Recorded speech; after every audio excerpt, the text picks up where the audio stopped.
Hey guys, what's up? It's me, Thomas. Today we're back here with Game Theory, and today, well, time to see how Lethal Company accidentally ended the world.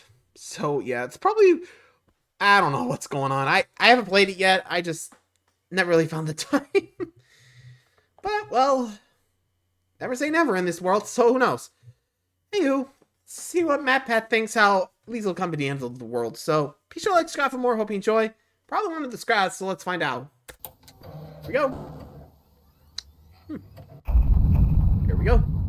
Hello, Internet. Hi. Welcome to Game Theory, the show that's never afraid to go outside for scraps of lore. You know what? I've been in a bit of a bubble recently. With these being my final episodes, I've been so focused on tying up loose ends, continuing franchises that I've grown up with over the years, doing the episodes that I never had the chance to do, that honestly, I've been missing out on some of the newer games that have been coming out. But today, I'm gonna change that, simply because this game has been impossible to miss. It has been all over the YouTube space. It even managed to sell more copies than the latest Call of Duty. I'm talking about everyone's favorite survival horror co-op game of the moment, Lethal Company. The game itself is pretty straightforward. You and up to 3 of your friends have been hired by a mysterious organization known simply as the Company. You travel around to different moons with abandoned bases collecting scrap, and when I say scrap, I do mean literal junk, scrap. Broken engines, street signs, even teeth. Basically, if you can find it on an episode of Hoarders, the Company wants their hands on it. Oh, and did I mention that there's also hideous monsters trying to kill you the entire time? No? Well, neither did Welcome to the SCP Foundation here. You and your team have to risk your lives to reach the company quota. Fail to meet it over 3 days, and suddenly you're released of your duties Among Us style. If you do manage to toe the company line, though, and reach the quota, you are handsomely rewarded with another 3 days of work and a new higher quota. Capitalism. It's great. Currently, there's no ending to this game. The cycle just keeps repeating on and on until inevitably your team fails to gather enough scrap, or you die trying. And for most players, that's where it ends. They're just happy running around collecting scrap, screaming and twerking as they do. But the experience doesn't have to end there. Oh no, my friends. The company is hiding something from us. You mean like the fact you're playing a game about landing on things that don't exist? God, Tom, we've been over this. Bro. The moon exists, okay? That's what the company wants you to think. Forgive him, he's out of line. But he also does have fix him later. a point.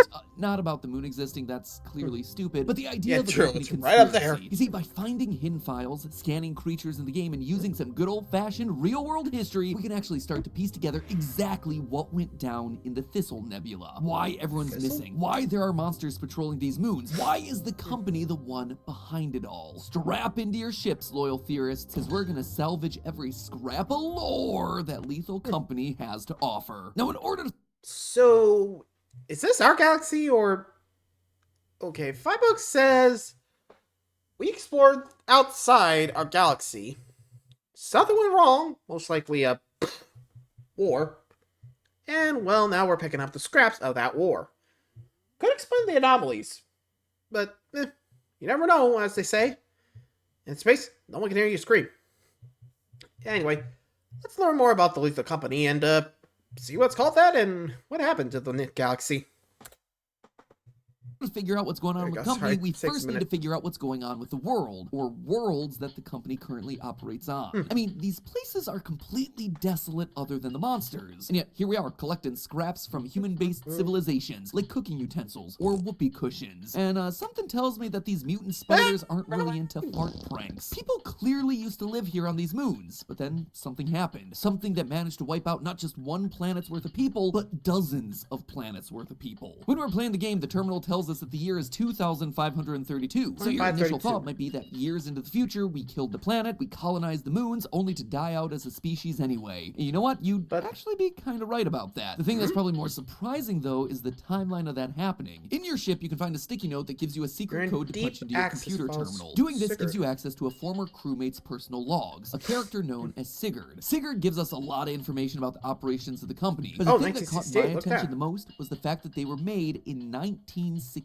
a whole year before Neil Armstrong first stepped foot on the moon. Now that sounds pretty conspiratorial to me, and it turns out that there are some space travel conspiracy theories that align perfectly with these dates. There's one theory out there that believes space travel was achieved during World War II by the Nazis, who sent a bunch of their high-ranking officers to the moon in order to avoid prosecution. These officers then built a base on the dark side of the moon and continued their war efforts from afar, very far, waiting for the proper time to strike back. Now, obviously, Obviously, in real life, this is ridiculous, but in the world of the game, this would actually tie into the idea of moon bases and the ability to traverse the galaxy before the 1960s. So, There's even a poster in the game that seems to Nazis? confirm this type of timeline. Inside your ship, there's this poster right Preserve here food, that talks about your preserving surplus. food. This isn't just a fun poster made specifically for the game, it is a real poster that was used during the 1940s, which seems to imply that mankind has been operating in space since at least that era, if not even earlier. Except that obviously possible? this poster is not German, it's from Pennsylvania. Notice down here Yeah. it says, in cooperation with USA? Work Progress Administration. This was a government program designed to employ people to work on public projects like construction of buildings and roads. And in the game, clearly this has seemed to have moved forward into NASA-like projects as well, which would seem to imply that the company wasn't always in the business of collecting scrap. Instead, it seems to suggest that the company got its start helping the US government win the space race. This then is starting to feel a lot less like the Nazi moon base conspiracy and more like the 1959 study known as Project Horizon. This study was done by the US military and was essentially their attempt to colonize the moon in the name of good old-fashioned patriotism. But obviously this was the military, so of course a big part of the plan was to build outposts and design weapons specifically for moon and space-based combat. One of those weapons was a modified claymore or landmine. And remind me again, what's one of the hazards that we have to be aware of when we Landmines? explore all these abandoned moon bases in the game? Oh yeah, landmines. It seems to me that in this universe, Project Horizon was a success, or at least something like Project Horizon. And it seems like the company has been there since the start. You'll notice that all the landmines and turrets that you can find throughout the game are all suspiciously controlled by the terminal on board your company's ship. It's likely the reason we can connect to all this technology is because the company designed these systems to work together. They created both the ship and the weapons that are on these moon bases. So if you're a company that has a government contract to make some space weapons, how do you make money? Well, by inciting question. and fueling a space war. In one of the data logs, Sigurd says, quote, I miss Dad. I hope he isn't staying on Titan. People are saying it's not going to look the same in 2 years. Just told us they are about to go to war, and everyone is waiting for it. Every time we go to sell, the company building is shaking like there's a loud furnace inside. War is a-brewing in this galaxy, and everyone seems to know that it's coming. And while it's not clear what the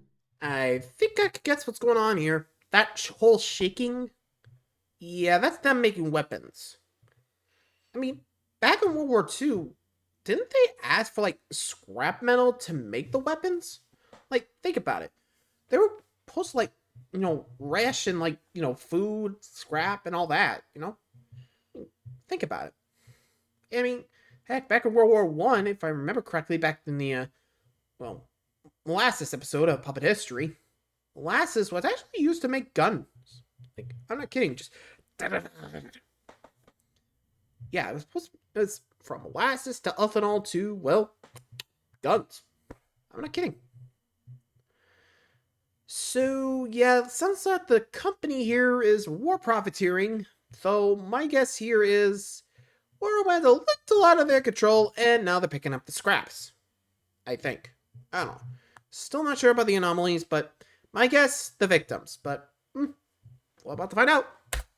Noise inside before the anyone company asks, walls no, I is didn't watch this exactly beforehand, the fact the noise so is kicked guess. in at the same time Sigurd starts talking about a coming war gives me reason to believe that the company has ramped up production of all its weapons. And just like Project Horizon recognized the need for newer, more space-efficient weapons, the company also seems to have developed a new type of weapon to use in this upcoming war. The most common type of base that you explore throughout the game is called a factory in the game files, and this makes a lot of sense. Remember, these are the bases that are controlled by company technology, so it's likely that these were the factories being used to create the weapons that we've been talking about. But outside of just the mines and the turrets, there's another kind of horror that's waiting for us inside of these factories. The monsters that are actively trying to chase us down and kill us. Some of them are descendants of creatures from our own world, like the snare flea and the spore lizard, which are part of the same class as centipedes and alligators respectively. But then there are others that are less naturally occurring. The nutcracker, or the jester, for example. These are man-made objects that have been repurposed and brought to life to become deadly weapons. That might seem like a stretch, or at least it does, until you take a look at the in-game bestiary. Reading through the in-game bestiary, you find entries like this one for the coil head. Quote, they've been known to combust into flames when being dissected or even deactivated, and they carry dangerously high levels of radioactive particles. Due to this and other reasons, it has been highly speculated that they were created as biological weapons of war. This was how the company was gonna prove its worth during the arms race. Biological weapons. Creatures that would kill anything they found and cause untold devastation for years to come thanks thanks to their radioactive makeup. And it's these weapons, I suspect, that ravaged Titan, and likely all the other moons that we visit as well. Sigurd was right. These places would look different in a couple of years. Rather than thriving colonies, we're instead met with desolate wastelands, abandoned factories. The only signs of civilization we find is scrap that we're collecting. Items belonging to the moon's former inhabitants, now left to waste in the aftermath of a war. A war that the company itself profited from. But if this was so profitable for the company, why then are we now just reduced to a bunch of scrap collectors? Well, because like every other evil corporation in these sorts of games, eventually they took things too far and lost control. In one of the earliest of Sigurd's logs, we hear mention of a golden planet that was supposedly destroyed by a passing meteor. This sounds like it could be another conspiracy theory, and Sigurd and his team certainly think there's nothing to it. But surprisingly, the idea of a golden planet, it is totally plausible in reality. Introducing 16 Psyche, a minor planet that orbits between Jupiter and Mars as part of the greater asteroid belt. Due to how reflective it is, scientists have hypothesized the surface might be covered in large amounts of metal, things like iron, nickel, and yes, even gold. The approximate value of all that precious metal is estimated to be worth $10 quadrillion. 48,000 Elon Musk's worth of metal on this thing. In fact, due to Psyche being noticeably more metallic than most other asteroids, some scientists have hypothesized that it may actually be the metal core of a once larger planet-like object, one that was destroyed when it was, get this, hit by a meteor. In the logs, we hear that Sigurd eventually learns that the golden planet was real. The only difference, though, is that it wasn't a meteor that destroyed it. It was something much bigger and much worse. One day, while Sigurd and his team are selling scrap to the company, he fires up the walkie-talkie and starts hearing strange sounds from behind the wall of the building. The sound of screams. But among the blood-curdling screams, Sigurd's able to make out a voice that tells him the golden planet wasn't hit by a meteor. Instead, it was swallowed up by something called the Beast. And that whoever was sending this message was inside the Beast currently, being digested by it. This planet-eating monster is locked away behind the walls of the company, and now the company is doing everything in its power to keep it satiated. When you return scrap, the game plays one of a few short voice lines from the company. Usually these things are just vague company platitudes. We value your commitment. You are true professionals. But there's actually a small chance, around 3%, for a secret rare voice line to play. And these are a lot more ominous. We need you. We need you.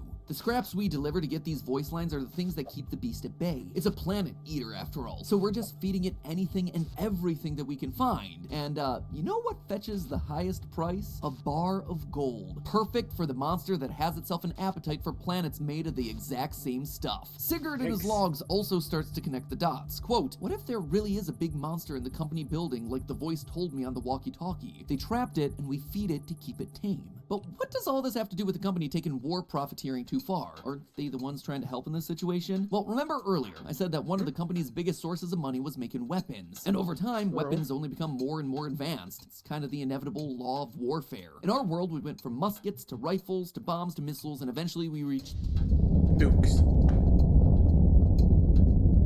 Weapons like nukes are so dangerous because of their indiscriminate and massive amounts of destruction. Everything and anyone that's caught in the blast is laid to waste. And so what happened after America set off a couple nuclear bombs during World War II? They went in and they tried to fix some of the damage that they caused. Since then, treaties have been signed about using these weapons of mass destruction because they're so dangerous to everyone and anyone involved. And that is what I believe is happening here in Lethal Company. As the company continued to make bigger and even more complex weaponry like the coil heads, eventually this would evolve into an even more powerful weapon, one that would devour anything and anyone in its path. In one of Sigurd's logs, he mentions trying to use his flashlight to look into the company building behind the counter where he drops off his scrap. And he says, quote, my flashlight didn't even go back there. The beam just went dark. Sounds an awful lot like a black hole, one that's been created as the next stage of biological weaponry. Think about it. If someone had the power to create and control their own kind of black hole, they'd be unstoppable. The problem was, they clearly did lose control. Instead of just laying waste to anyone that stood in their way, it devoured an entire planet, including the innocent residents that remain conscious inside of this monster to this very day. Knowing that they had just made a massive whoopsie, the company swooped in and tried to fix the mistake, containing the monster within one of their old complexes and constantly feeding it food to keep it satiated so it wouldn't cause any more unnecessary destruction. Maybe this is why they're just called the company and only use text-to-speech voices. They're specifically trying to seem generic, unidentifiable, so that people won't suspect that they were the ones that caused the disaster all those years ago. It's also probably why they only only send you to planets that they know are desolate. I'm sure there are other more resourceful, abundant locations out there in the universe, but that would draw too much attention to what they're actually doing. They need to keep this entire operation under wraps, which leads us to today and the ever-increasing quotas that we have to reach in order to keep things under control. In the words of Sigurd's crewmate Desmond, quote, "It's all a guise. We're supposed to think that it's all a transaction, but our real job is keeping an incredible terror fed. How long until its fullness ends and its hunger is insatiable?" I actually think that there's an answer That's to a that good point. question. Remember those secret lines I mentioned earlier? Well, there's one that sends us a very specific warning. This wall cannot contain it. The beast right now, it is contained inside these walls No, as we're can't feeding it. contain. But as Desmond said, the beast is never truly full. The more it eats, the more its hunger grows.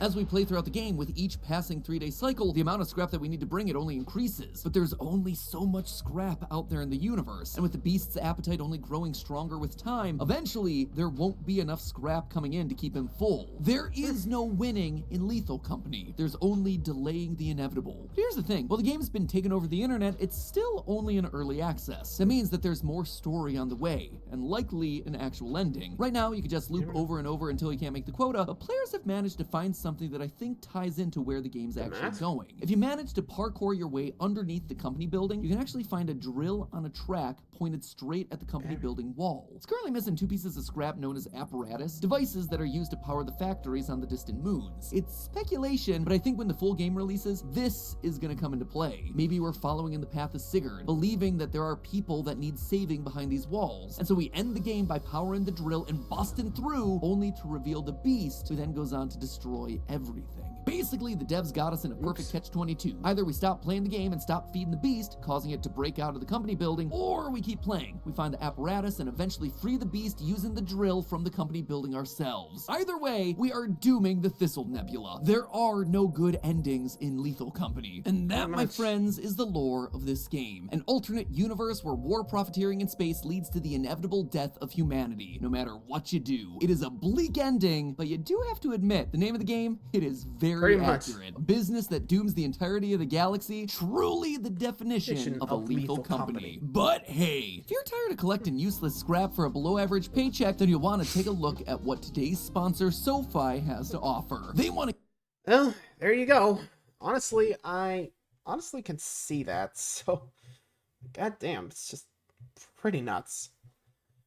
I honestly can't buy it because, well, most things were pretty high. Not sure how long it would stop like a black hole. Surprised that thing hasn't come down already.